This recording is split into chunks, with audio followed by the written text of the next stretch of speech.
Hello and welcome to the Turbo Tom YouTube channel, where the goal is to get the garage enough of a mess that I can't get through it. As you can see, guys, I have definitely just been piling shit up since we kind of started disassembling this thing. I still have the industrial engine all apart, and it's just a complete mess. So I definitely need to take some time and clean that up, get stuff kind of put away, figure out what I'm going to do with it all. But anyhow,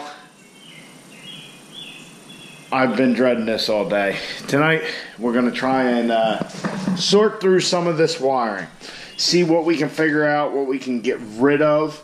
I did look at some wiring diagrams today. And pretty much anything that is a white with a tracer, like these white and gray and white and orange with the tracer, those are very important. They're all communication wires of some sort. So this is a speaker wire, but most of them are labeled, like our dome light. Not that we need that, but just have everything labeled so we can trace it out and try and kind of cut everything back as far as we can and still keep everything we need functional. I'm going to get rid of that mess. Just the whole thing. It might even get into taking that heater core out, which I'll be honest, I haven't even looked at the routing for under the hood. I don't know if that just gets capped off or what. I'm sure it's pretty simple. But anyhow, we're going to be getting into that, jumping into that here in a minute, and you guys all know how much I just absolutely love wiring. But cutting it out's not too bad. So anyhow, that being said, we do have a special package. So this finally came. I shouldn't say finally, I just ordered it the other day. But we'll get to opening this up. This is definitely an integral part of our race truck build. So we'll open that up, check it out all out, and then we'll tackle that wiring.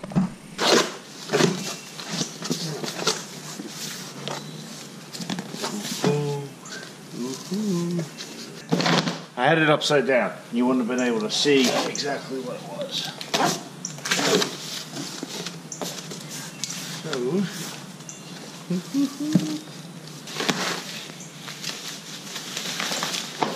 Look at that. It looks awesome.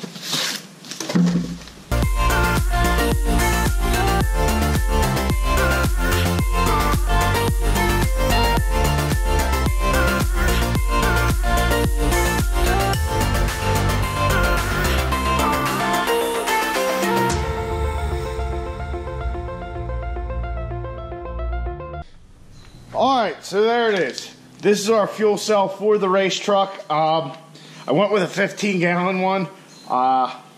No other reason. I just couldn't figure out what size. How big's too big, how big's too small. So I went with a 15-gallon. Probably could have gotten away with a 10. So as you can see, this has an integrated sump. So we have two supply fittings here. Both are 10 AN. Nice little block off caps for that as well. The TIG welds seem extremely nice. I don't know if you guys will be able to see that, but the TIG welds definitely look very good. Around the whole thing, I mean, it looks good. This thing has two 10 AN feeds, and then we have two 10 ANs here for returns. I believe also we'll need a rollover valve of some sort. So we will have our return from our fuel system up front, our air dog in the back, and then we will have a supply to the air dog. In the future, if we ever needed another lift pump, we'd have another supply. But I do believe we will have to add another thing up top. So this does have a sending unit already in it. It is one of the 0 to 90 ohm sending units, and the cap here, it's all metal. You just turn it and pops right out. It's got a O-ring seal, and then plastic positive locking, I guess you'd call it, something like that. But yeah, that's nice. And I don't know, maybe that's a vent there in the cap. I'm not sure, but yeah, it definitely seems pretty nice. You got this bolted trim ring for our cap, so that way we can, change the foam out. This is a foam filled fuel cell, and by foam filled, there's like just a layer of foam in the bottom to try and keep your slosh down, keep your fuel where you want it. I have read that diesel fuel will deteriorate that over time, so I don't know if that's something that'll have to be changed out every year, every 2 years, or what. So we'll have to watch our filters, but that seems to just kind of be the standard thing if you go with foam filled. But I figure we can always take it out if it becomes a problem. But yeah, I am very happy. Wait.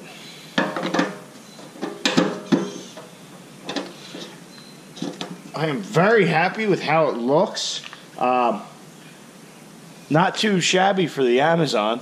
And it's kind of funny to say that I got a fuel cell from the Amazon, but I spent a lot of time on Jegs and Summit trying to find one. I just couldn't find one I liked that had the fuel sump and just the overall everything. And then finally, after a couple hours, I looked on the Amazon and boom, found a bunch of these for a very reasonable price. I'll try and put a link in the description. Now I got the blue cap because of all the pictures on there. I just thought it looked the coolest. So let me get a light and we'll look inside this puppy.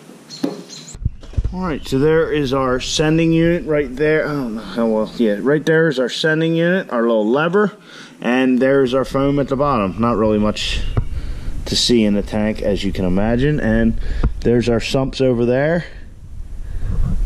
Yeah, I'm extremely happy with this. It is going to look good on the truck. Actually, let's look and see how it looks on the truck. So, what I was kind of thinking was I'll probably put this here so we can just loop our feeds out the back. We'll get rid of that cross member, and I was thinking kind of something like that. I think that'll be perfect. Yeah, that'll look good. I like that. What do you guys think? Something like that? I think that'll look good. Air dog on one side, battery on the other, or both on one side? I don't know. We'll have to decide that, but I think that'll be good right there. Another nice thing about this one is it actually has mounts integrated into it, so we don't have to worry about straps or anything like that, unless, of course, they're deemed necessary for racing. But yeah, I mean, look at that sump. That is just, I like that right there. That's sweet.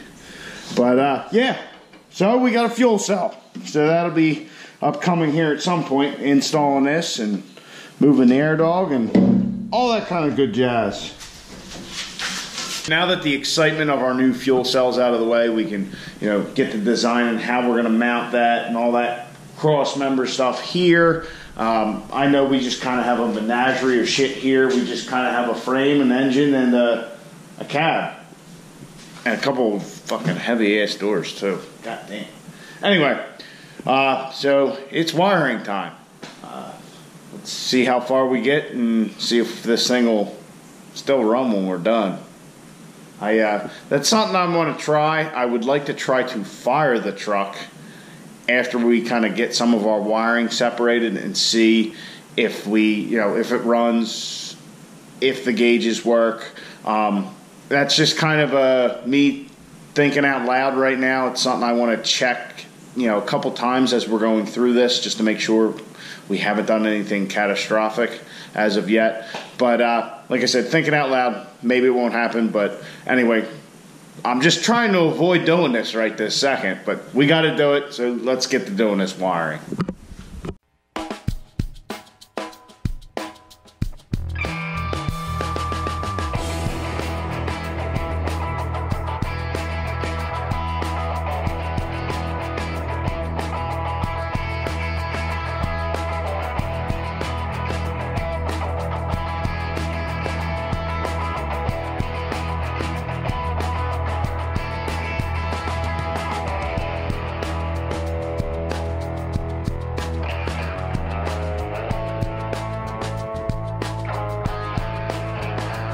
Little update.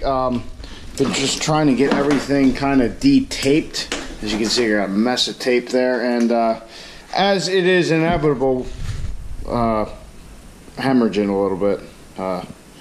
Yeah, my knife was dull, so I switched to a sharper one, and There we go. It's kind of slowed down, but as you can see, it's still a little drippy. Oh well, it is what it is. We press forward.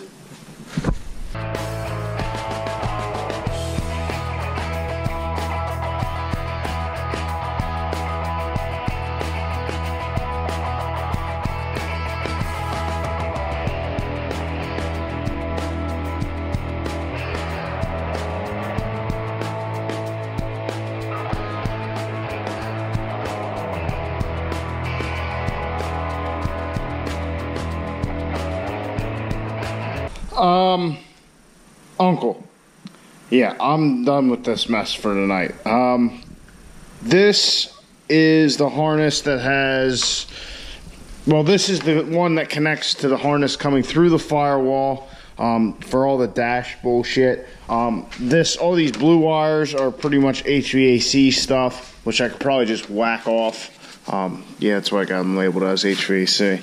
So I just want to run through and like big thick blue wire. I'm pretty sure that's for the blower motor, but I just want to double check, see if I can find some wiring diagrams before I start cutting a lot of that stuff. But some of this stuff we really can't cut. Well, that one's labeled I don't know. So that's our OBD2 port.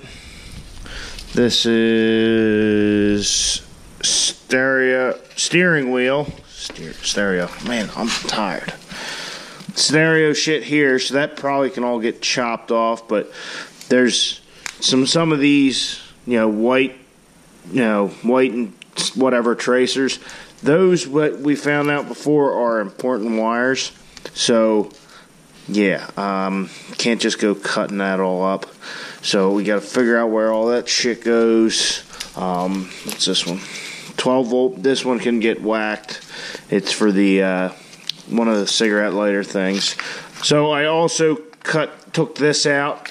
That is the little elephant trunk thing that goes to the door. I just cut those wires in here. I know there is a airbag sensor here, which I cut previously, and then a couple other wires that go in there. The speaker, the door ajar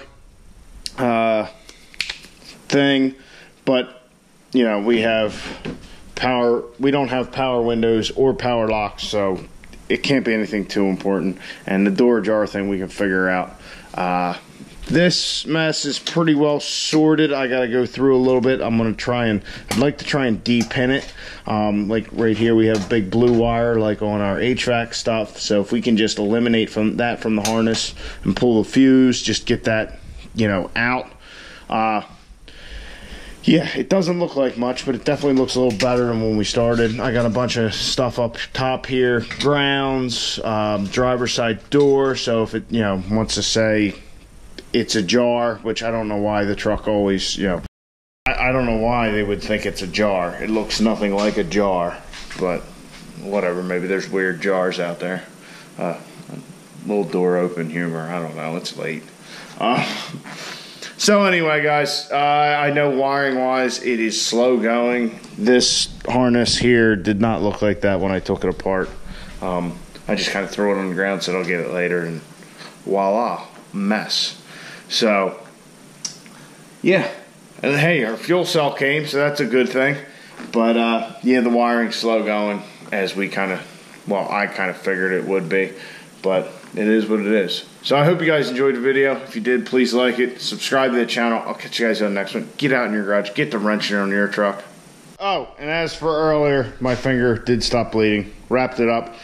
Used some fine electrical tape because that is it's a world-proven fact that the electrical tape is the best tape for finger injuries.